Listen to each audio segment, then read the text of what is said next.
So the way I see my life right now is what's done is what done. Okay, so my heart hurt so bad when I tried to do push-ups. I thought there's no taking it away. And the acid reflux starts. And I take the stairs and I lose all my breath. But I still think about hiking every day. Like I can still do something. Like there's still some hope. Alright, so here I am. Thank you for asbestos poisoning. Thank you so much for burning me alive. I'm not quite sure what I did to you. But thank you for trying to justify it. Thank you. Thank you for blaming me. Even though you couldn't quite blame my parents. Or my grandparents or my great-grandparents. For your stay here. So, do you know what it means to cut somebody out? You know, so either way, I'm gonna make my way back home because I told my grandma that too. If I'm gonna die, that's where I'm gonna die.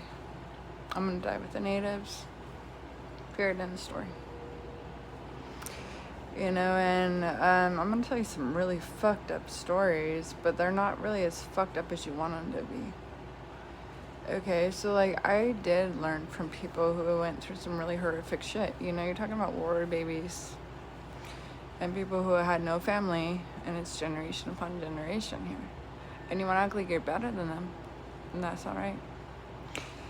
So sometimes when you are, I'm a true American, I'm indigenous, but you hadn't gone through the suffering the same way as others, that doesn't mean you can empathize with them.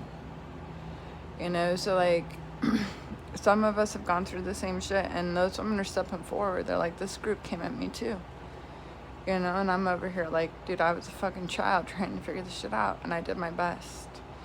You know, and then I tried to grow up from that, and all you could do was ever fucking put me down, and so many people saw you do it. Like, so many people saw how you fucking treated me worse than your fucking dog. You know, like, I was kept on a tight leash, but he always let you touch me, didn't he? You know, so I was never married. I've never been married.